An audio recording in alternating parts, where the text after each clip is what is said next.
ನಮಸ್ಕಾರ ಶಂಕರ ಹೆಗಡೆ.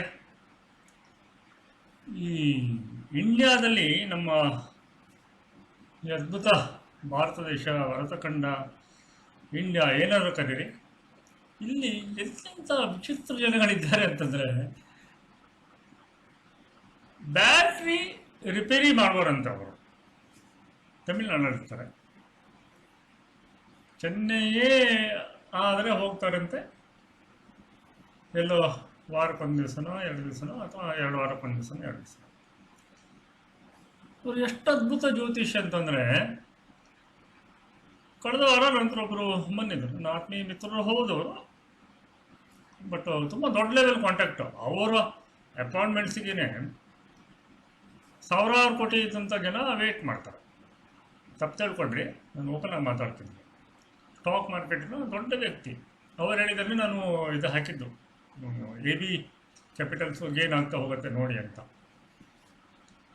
ಎಷ್ಟು down to earth person ಅಂತಂದ್ರೆ ಅವರೇ ಡ್ರೈವ್ ಮಾಡ್ತಾರೆ. ಚೆನ್ನಾಗಿ ಜ್ಯೋತಿಷ್ಯ ಬರುತ್ತೆ ಅವರಿಗೆ. ನಾನು ಅವರಿಗೆ ಹೇಳಿದೆ, ನಿಮ್ಮದು ಸಾವಿರಾರು ಕೋಟಿ ಜಾತಕರಿ ಅಂತ. ಅವರು ನನ್ನ ಹತ್ರ ಬಂದಾಗ 100 ಕೋಟಿನೂ ಇರಲಿಲ್ಲ ಅವ್ರ ಹತ್ರ. ಈಗ almost heading towards 1000 crores club. ಮತ್ತು ಅವ್ರ ಕ್ಲೈಂಟ್ಸ್ ಎಲ್ಲ ಅಷ್ಟಕ್ಕೆ ಇದ್ದಾರೆ. ಅವರು ಒಂದು ಮಾತು ಹೇಳಿದರು, ನೋಡಿ ತಮಿಳ್ನಾಡಿಗೆ ನಾನು ಹಿಂಗೆ ಹೋಗಿದ್ದೆ, ನನ್ನ ಜಾತಕದಲ್ಲಿ ಲಗ್ನ ರಾವಿನ ನಕ್ಷತ್ರದಿಂದ ನಾವು ಉಲ್ಟಾ ನೋಡಬೇಕಂತೆ ಜಾತಕ ಅಂತ ಇಂಥವ್ರು ಹೇಳಿದ್ರು ಅಂತ ಒಬ್ಬ ವ್ಯಕ್ತಿ ಹೆಸರು ಹೇಳಿದ್ರು. ನಾನು ಕೇಳ್ತಾ ಹೋದೆ, ಮುಂದೇನು ಹೇಳಿದ್ರು. ಯಾಕಂದರೆ ಅವರಿಗೂ ಕೂಡ ಒಳ್ಳೆ ಜ್ಯೋತಿಷ್ ನಾಲೆಜ್ ಇದೆ. ಅವ್ರು ಹೇಳಿದ್ದೇನಂತಂದರೆ, ಲಗ್ನದ ನಕ್ಷತ್ರ ರಾಹು ಅಥವಾ ಕೇತುವಿನ ನಕ್ಷತ್ರದಲ್ಲಿದ್ದರೆ ಜಾತಕವನ್ನು ಉಲ್ಟಾ ನೋಡಬೇಕಂತೆ. ಅಂದರೆ ಇಲ್ಲಿಗ ಜಗೇಶ್ವರ ಜಾತಕ ನಾನು ಹಾಕ್ತಾ ಇದ್ದೀನಿ, ನನ್ನ ಪರ್ಮಿಷನ್ ಇದೆ, ಸಾಕಷ್ಟು ಸಲ ಹಾಕಿದ್ದೀನಿ, ಮುಂದೆ ಕೂಡ ಅವರು ಸ್ಟಾಪ್ ಅಂತ ಹೇಳ್ತಾನೆ, ಹಾಕ್ಬೋದು. ಇಲ್ಲಿ ನೋಡ್ಕೊಳ್ಳಿ, ಇಲ್ಲಿ ಈಗ ನಾವು ಉಲ್ಟಾ ನೋಡಬೇಕಾಗತ್ತೆ. 7ನೇ ಮನೆ ಆಫ್ಕೋರ್ಸ್, ನೀವು ಹಿಂಗೆ ನೋಡಿದ್ರು 7ನೇ ಮನೆಯೇ, ಕರ್ಸರ್ ನೋಡಿ ಹಿಂಗೆ ನೋಡಿದ್ರು 7ನೇ ಮನೆಯೇ. ಮದುವೆ ವಿಚಾರ ನಾನು ಮಾತಾಡೋಲ್ಲ, ಸಿಂಪಲಾಗಿ ನಾನು ಟೆಸ್ಟ್ ಮಾಡಿಬಿಟ್ಟೆ. ನೋಡಿ, ಇವರ ಲಗ್ನ ಆರ್ದ್ರ ನಕ್ಷತ್ರ, ರಾವಿನ ನಕ್ಷತ್ರದಿಂದ ಉಲ್ಟಾ ನೋಡ್ಬೇಕಂತ ಈ ಜಾತಕ. ಅವರಿಗೆ ಮಂತ್ರಸಿದ್ಧಿ ಇದೆ. ಯಾರಿಗೆ? ನನ್ನ ಫ್ರೆಂಡು ಕನ್ಸಲ್ಟ್ ಮಾಡಿದವರಿಗೆ ಮಂತ್ರಸಿದ್ಧಿ ಇದೆ. ಬ್ಯಾಟ್ರಿ ರೆಡಿ ಮಾಡೋದು, ಬ್ಯಾಟ್ರಿ ರಿಪೇರಿ ಮಾಡೋದು ದಿನಕ್ಕೆ 300 ರೂಪಾಯಿ ಬರುತ್ತೆ ಅಷ್ಟೇ. ನನ್ನ ಫ್ರೆಂಡ್ ಅವರಿಗೆ, ನನಗೊಬ್ಬನಿಗೆ ನೀವು ಹೇಳಿ ದಿನಕ್ಕೆ 30,000 ಕೊಡ್ತೀನಿ ಅಂತ ಹೇಳಿದ್ರು 3 ವರ್ಷದಿಂದನೇ. ಬಟ್ ಆ ವ್ಯಕ್ತಿ ಹೇಳಿದೆ, ನನ್ನ ಕರ್ಮ ನನ್ನ ಜನದಲ್ಲಿರೋದೇ 300 ರೂಪಾಯಿ. ಒಬ್ಬ ವ್ಯಕ್ತಿ ಬಂದು ನನ್ನ ಹತ್ರ 25-30 ಜಾತಕರಿಯನ್ನು ಕೇಳಿಬಿಟ್ಟು 500 ರೂಪಾಯಿ ಇಟ್ಟು ಹೋದ್ರಂತೆ. ನಾನು ಏನು ಮಾಡಿ, ನನ್ನ ಕರ್ಮ, ನನ್ನ ಹಣೆ ಬರನೇ ಎಷ್ಟು, ನಾನು ಈ ಕರ್ಮ ತೊಳ್ಕೊಂಡು ಹೋಗ್ತೀನಿ. ಎಷ್ಟು ಅದ್ಭುತ ಜ್ಯೋತಿಷಿ ಅಂತಂದರೆ ನೋಡಿ, ಲಗ್ನ ರಾವು ಅಥವಾ ಕೇತು ನಕ್ಷತ್ರದಲ್ಲಿದ್ದರೆ ಉಲ್ಟಾ ನೋಡ್ಬೇಕಂತೆ ಜಾತಕ ಲಗ್ನದಿಂದ. ತಕ್ಷಣ ನೋಡಿದೆ, ನನಗೆ ಸಡನ್ನಾಗಿ ನೆನಪಾಗಿದ್ದು ಕೆಲವೊಂದು ನೋಡಿದೆ, ಅವ್ರದಂತೂ ನೋಡಿದೆ.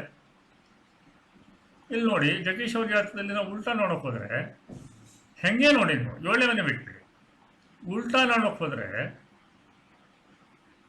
4ನೇ ಮನೆಯಲ್ಲಿ ಹಂಸಯೋಗ ಮತ್ತು ರಾಜಲಕ್ಷಣ ಯೋಗ, ಅದು 2 ಆಗುತ್ತೆ ಬಿಡಿ, ಆಯಿತಾ? ಆಯಿತು. ಆಮೇಲೆ ನಾನು ನೋಡಿದೆ ಪಟ್ ಅಂತೇಳಿ, ಗೋಚಾರ ನೋಡ್ಬಿಡೋಣ ಎಷ್ಟು ಸರಿ ಈ ರೂಲ್, ಎಷ್ಟು ತಪ್ಪು ಅಂತ. ಜಗ್ಗೇಶ್ ಅವರ ಮೊದಲನೇ ಮಗ ಹುಟ್ಟಿದಾಗ ಗುರು ಇಲ್ಲಿದ್ದ, ಇಲ್ಲಿಂದ ತಗೊಂಡ್ರೆ ಮಿಥುನದಿಂದ ಹೀಗೆ ತಗೊಂಡೋಗಿ ಇದು 5ನೇ ಮನೆ ಆಗುತ್ತೆ. ಎಷ್ಟು? 5ನೇ ಮನೆ, ಸಂತಾನ ಪ್ರಾಪ್ತಿ ಯೋಗ. ಹೀಗೆ ತಗೊಂಡ್ರು ತಪ್ಪಾಗೋದಿಲ್ಲ, 9ನೇ ಮನೆ ಆಗುತ್ತೆ, ಪಂಚಮಾತ್ ಪಂಚಮ. ಬಟ್ ಗುರು ಎಲ್ಲಿದ್ದ ಗೋಚಾರದಲ್ಲಿ ಅಂತಂದರೆ 5ನೇ ಮನೆಯಲ್ಲಿ. ಜಗ್ಗೇಶ್ ಅವರು ರಾಜ್ಯಸಭೆ MP ಆದಾಗ ಗುರು 4ನೇ ಮನೆ, ಇಲ್ಲಿಂದ ಹಿಂಗೆ ಉಲ್ಟಾ ತಗೊಳ್ಳಿ, 4ನೇ ಮನೆ ಸಿಂಹಾಸನ ಸ್ಥಾನ. ಅರ್ಥ ಆಗ್ತಿದ್ಯಾ? ಎಷ್ಟು ಒಳ್ಳೆ ಕ್ಲೂ ಅಂತಂದ್ರೆ ಅದು ದಶ. ಓಕೆ, ದಶ ಹಿಂಗೆ ನೋಡ್ತಾರೆ ಅವರು, ಉಲ್ಟನೇ ನೋಡ್ತಾರೆ. ಅಯ್ಯೋ ಇದು ಏನಪ್ಪ ಅಂತ ನಾನು ನೋಡಿದೆ. 2 ಎಕ್ಸಾಂಪಲ್ಸ್ ಕೊಡ್ತಾ ಇದ್ದೇನೆ, ಮುಂದೆ ಮತ್ತು ಹೇಳೋದು ತುಂಬ ಇದೆ. ಉಲ್ಟನಲ್ಲಿ ರಶ್ ಜಾಸ್ತಿ ಆಗ್ತಿದೆ. ಮೋದಿಜಿ ಬಗ್ಗೆ ನಾನು ಹೇಳಿದ್ದು ಪಕ್ಕ ಆಗಿಬಿಟ್ಟಿದ್ದೆ, ಅರ್ಧ ಪಕ್ಕ ಆಗಿದೆ, ಅರ್ಧ ಅಲ್ಲ ಮುಕ್ಕಾಲಾಗಿದೆ. ಹಂಗೆ ಪಾರ್ಲಿಮೆಂಟ್ ಹೇಳಿದ್ದೀನಿ ನಾನು, ಅದರಲ್ಲಿ ಹೇಳ್ತೀನಿ, ಮುಂದಿನ ವಿಡಿಯೋದಲ್ಲಿ ಹೇಳ್ತೀನಿ. ಈಗ ಬೇಡ, ಒಂದೇ ವಿಡಿಯೋದಲ್ಲಿ ಎಲ್ಲ ಬೇಡ.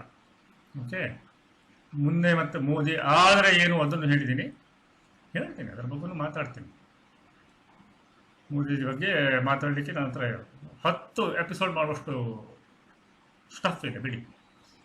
ಇಲ್ಲಿ ಪೂಜಾ 11 6ನೇ ಮನೆ ಅಧಿಪತಿ 12ಕ್ಕೆ ಒಂದು ವಿಪರೀತ ರಾಜ್ಯ, ಮತ್ತು ಡಬಲ್ ಕ್ಯಾನ್ಸಲೇಷನ್ ಆಗುತ್ತೆ ಬಿಡಿ ನೀಚಭಂಗ ರಾಜ್ಯಗಳು. ಬಟ್ ಗುರು ಇಲ್ಲಿದ್ದಾಗಲೇ ಅವರು ರಾಜ್ಯಸಭೆ MP ಆದರು. ನೋಡ್ಕೊಳ್ಳಿ, 4ನೇ ಮನೆ ಸಿಂಹಾಸನ ಸ್ಥಾನ. ಸಿಂಪಲ್ ಆಗಿ ಹೇಳ್ಕೊಡ್ತಾ ಇದ್ದೀನಿ. ಇನ್ನೊಂದು ಕೊಡ್ತೀನಿ, ಕೇತುವಿನ ನಕ್ಷತ್ರದ ಕೇಸ್ ಅದು. ಓಕೆ, ಇದು ತಗೊಳ್ಳೋಣ. ನೀವು ಸ್ವಲ್ಪ ಟ್ರೈ ಮಾಡಿರಿ, ನಾನೊಬ್ಬನೇ ಯಾಕೆ ಮಾಡಬೇಕು? ಜ್ಯೋತಿಷದ ಸೀರಿಯಸ್ ಸ್ಟೂಡೆಂಟ್ಸ್ ಎಲ್ಲ ಟ್ರೈ ಮಾಡಬೇಕು ಇದನ್ನೆಲ್ಲ. ಇಲ್ಲಿ ನೋಡಿ, ಇದು ಬಹಳ ಚೆನ್ನಾಗಿದೆ. ಇಲ್ಲಿ ಮೂಲ ನಕ್ಷತ್ರದಲ್ಲಿ ಲಗ್ನ ಬರುತ್ತೆ, ಅಂದರೆ ಕೇತುವಿನ ನಕ್ಷತ್ರದ ಲಗ್ನ ಇದೆ, ಹೌದಾ? ನೋಡ್ಕೊಳ್ಳಿ. ಇವರಿಗೆ ಫಸ್ಟ್ ಮದುವೆ ಆಗಿ 2001 ಬಂದಿದ್ದರು ಇವರು ನನ್ನ ಹತ್ರ. ಒಂದು ಮದುವೆ ಆಗಿ 2ನೇ ಮದುವೆ ಆಗಿದ್ದರು. 2ನೇ ಮದುವೆನೂ ಹಾಳಾಗುತ್ತಿದ್ದೆ. 2ನೇ ಮದುವೆ ಅಲ್ಲ, 6ನೇ ಮದುವೆನೂ ಕೆಟ್ಟು ಹೋಗಿ ಗೊತ್ತಾಯ್ತಾ. ಈಗ 7ನೇದೇನೋ ಇದರಲ್ಲಿದೆ. ಅದು ಏನಾಯಿತೋ ಅದು ಗೊತ್ತಿಲ್ಲ. 2 ವರ್ಷದಿಂದ ಈಗಿನ ಕಾಲಕ್ಕೆ ಏನು ಕರಿತೀವಿ ನಾವು, ಲಿವಿಂಗ್ ಟುಗೆದರ್ ಕಾನ್ಸೆಪ್ಟಲ್ಲಿದೆ. ಇಲ್ಲಿ ನೋಡ್ಕೊಳ್ಳಿ, ಈಗ ಇವರು ಎಲ್ಲ ಇದು ಮದುವೆ ವಿಚಾರಗಳು ಹಾಳಾಗಿದ್ದು ಯಾವ ದಶದಲ್ಲಿ ನೋಡ್ಕೊಳ್ಳಿ. ಶನಿ ದಶ 2017. ಆಮೇಲೆ ಬುಧ ನೀವು ಇಲ್ಲಿಂದ ಉಲ್ಟಾ ತಗೊಳ್ಳಿ, 12ಕ್ಕೆ ಇಲ್ಲಿಂದ. ಓಕೆ, ಸ್ಟ್ರೈಟ್ ಅವೇ ತಗೊಂಡ್ರೆ 12ಕ್ಕೆ, ಇಲ್ಲಿಂದ ತಗೊಂಡ್ರೆ 2ನೇ ಮನೆ. 2ನೇ ಮನೆ ಬುಧಾದಿತ್ಯ ಯೋಗ ಒಳ್ಳೇದಾಗಲಿಕ್ಕೆ ಸಾಧ್ಯನೇ ಇಲ್ಲ. 7ನೇ ಮನೆ, 10ನೇ ಮನೆ ಅಧಿಪತಿ, 9ನೇ ಮನೆ ಅಧಿಪತಿ, ಬಾಕಿ ಎಲ್ಲ ಕೊಟ್ಟಿರ್ಬೋದು. ಮದುವೆ ವಿಚಾರ ಶುಕ್ರನ ತಗೊಳ್ಳಿ, ಉಲ್ಟಾ ತಗೊಳ್ಳಿ. ಇಲ್ಲಿ ಶುಕ್ರ 12ನೇ ಮನೆ. ಹೆಂಗೆ ಇವರಿಗೆ ಒಳ್ಳೆ ಮದುವೆ ಆಗೋದು ಸಾಧ್ಯ? ಇದೆಲ್ಲ ಸ್ವಲ್ಪ ಮಾಡಿಟ್ಟಿದ್ದೀನಿ, ತುಂಬ ಮಾತಾಡೋಣ. ನಿಮ್ಮ ಹತ್ರನೂ ಏನು ಡಾಟಾ ಇದ್ದರೆ, ಲಗ್ನದ ನಕ್ಷತ್ರ ರಾವಿಂದು ಅಥವಾ ಕೇತುವಿಂದ ಆಗಿದ್ದಿದ್ರೆ ಚೆಕ್ ಮಾಡ್ಕೊಳ್ಳಿ.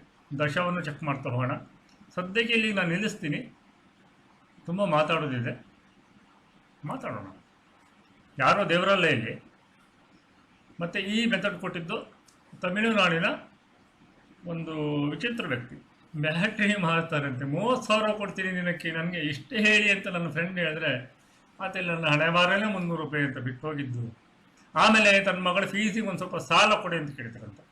ನನ್ನ ಫ್ರೆಂಡು ಹೀಗೆ ಕೊಟ್ಟು ಬಿಡಿ, ಅದ್ರ ಬಗ್ಗೆಲ್ಲ ಮುಂದೆ ಮಾತಾಡೋಣ. ಇದನ್ನು ನೀವು ಟ್ರೈ ಮಾಡಿ, ಜ್ಯೋತಿಷವಲ್ಲವರು ಟ್ರೈ ಮಾಡಿ. ಲಗ್ನ ರಾವು ಅಥವಾ ಕೇತು ನಕ್ಷತ್ರದಲ್ಲಿದ್ದರೆ ಉಲ್ಟಾ ತಗೊಂಡೋದ್ರೆ ಹೆಂಗೆ ಬರುತ್ತೆ ನೋಡಿ. ಇವರು ಆರ್ಮ್ಡ್ ಫೋರ್ಸಸ್ಸಲ್ಲಿದ್ದರು, ಬ್ಯಾಂಕಿಂಗಲ್ಲಿದ್ದರು, ಮ್ಯಾನೇಜರ್ ಆಗಿದ್ದರು. 2ನೇ ಮನೆಯಲ್ಲಿ ಇಲ್ಲಿ ನೋಡಿ, ಹಿಂಗೆ ಉಲ್ಟಾ ತಗೊಂಡ್ರೆ ಬುಧ 2ನೇ ಮನೆ, 7 ಮತ್ತು 10ನೇ ಮನೆ ಅಧಿಪತಿ ಬರ್ತದೆ ಇಲ್ವಾ ನೋಡಿ, ನೀವು ಟ್ರೈ ಮಾಡಿ. ಆಮೇಲೆ ಇವರು ನೋಡಿ, ಈಗ ಈ ಬುಧ ದಶದಲ್ಲಿ ಇವರು ಡಬಲ್ PhD ಮಾಡಿದ್ದಾರೆ. ಓಕೆ, ಬರುತ್ತೆ ಇಲ್ಲೋ ನೋಡ್ಕೊಳ್ಳಿ. ಸ್ವಲ್ಪ ನೀವು ಚೆಕ್ ಮಾಡ್ಕೊಂಡ್ಬಿಟ್ಟು ನನ್ನ ಲಗ್ನನೂ ರಾವಿನ ನಕ್ಷತ್ರದಲ್ಲಿದೆ ಅಥವಾ ನನ್ನ ಲಗ್ನನೂ ಕೇತುವಿನ ನಕ್ಷತ್ರದಲ್ಲಿದೆ ಅಂತ ಕಮೆಂಟ್ ಮಾಡಿ, ನಾನು ಚೆಕ್ ಮಾಡ್ತೀನಿ. ಆಮೇಲೆ ಬಹಳ ಚೆನ್ನಾಗಿರುವಂತಹ ಕೆಲವೊಂದು ಜಾತಕಗಳ ಬಗ್ಗೆ ನಾವು ಡಿಸ್ಕಸ್ ಮಾಡೋಣ. ಸದ್ಯಕ್ಕೆ ಇಷ್ಟು ಇಟ್ಕೊಳ್ಳಿ, ಮುಂದಿನ ವಿಡಿಯೋದಲ್ಲಿ ಮಾತಾಡ್ತೀನಿ. ಅಲ್ಲಿವರೆಗೆ ನಮಸ್ಕಾರ.